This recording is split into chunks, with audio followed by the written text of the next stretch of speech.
तो MP board की class 11th के विद्यार्थियों, देखिए आज के पेपर में आने वाले सारे ही प्रश्न हम कंप्लीट करेंगे। देखिए यहाँ पर मैंने सॉल्यूशन भी कंप्लीट कर लिया है आज के पेपर के लिए सारे क्वेश्चनों का।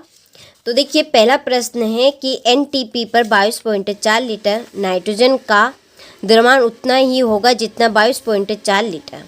तो देखिए इसका आंसर है आपका कार्बन मोनोऑक्साइड। दूसरा है एक बम कैलोरीमीटर द्वारा निम्न का मापन होता है, इसका आंसर है सिंबल यू। तीसरा है PCl5 में किस प्रकार का संक्रमण पाया जाता है, तो इसका आंसर है sp3d। चौथा है एल के प्रत्येक मान के लिए एम का मान होगा 2l+1। पांचवा है 12 किलोग्राम 6 C की पावर 12 में परमाणु की संख्या 6.02 × 10⁻23। छठा है क्षारीय धातुएं व्यवहार करती है अच्छे का ऑक्सीकारक की तरह। ठीक है, चलिए तो देखिए ये सारे ही प्रश्न आपके ओरिजिनल प्रश्न हैं जो बड़ी ही मुश्किल से मैं आपके लिए लेकर आई हूँ। ठीक है, तो देखिए आप सभी परीक्षा हॉल में जाने से पहले सारे ही प्रश्नों को कंप्लीट करके जाएं। और देखिए ये 1 से 1.5 घंटे बाद ये वीडियो इस चैनल से डिलीट होने वाला है। ठीक है, तो आप समझ सकते हैं। तो देखिए जिन ऑर्बिटलों की ऊर्जा समान होती है वे खालिस्तान कहलाते हैं, डिजनरेट। दूसरा है क्लोरीन की इलेक्ट्रॉन बंधुता फ्लोरीन से खालिस्तान होती है अधिक। तीसरा आयोडीन युक्त नमक में NaCl के साथ कुछ मात्रा में खालिस्तान मिली होती है NaL3 1/3। केरोसिन तेल खालिस्तान का मिश्रण है एल्केन। SS पार्श्व अतिव्यापन से खालिस्तान बंद बनता है सिग्मा। छठा हेनरी का नियम खालिस्तान की विलयन में विलेयता से संबंधित है, तो इसका आंसर है केस। ठीक है, इसके बाद में ये आपके इंग्लिश मीडियम वालों के लिए स्क्रीनशॉट ले हो गया। चलिए आगे देखते हैं।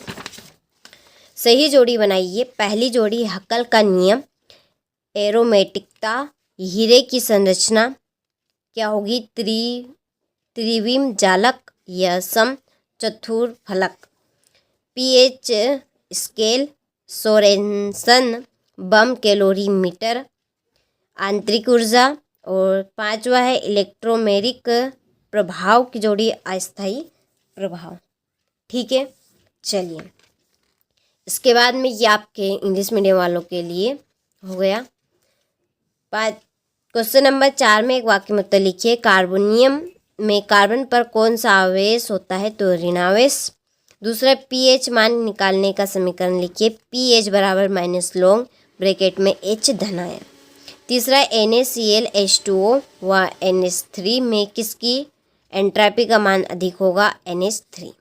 सबसे अधिक ऋण विद्युतीय तत्व कौन है, F। और पांचवा प्रबल अम्ल व प्रबल क्षार की उदासीनीकरण ऊष्मा का मान kg में कितना होता है, 57 kg। चलिए यहाँ से स्क्रीनशॉट ले अच्छे से इंग्लिश मीडियम वाले।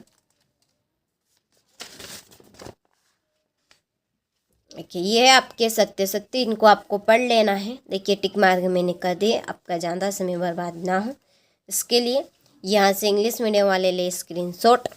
चलिए इसके बाद में छठा प्रश्न, स्थिर अनुपात का नियम क्या है, सम स्थानिक की खोज ने इसे किस प्रकार प्रभावित किया।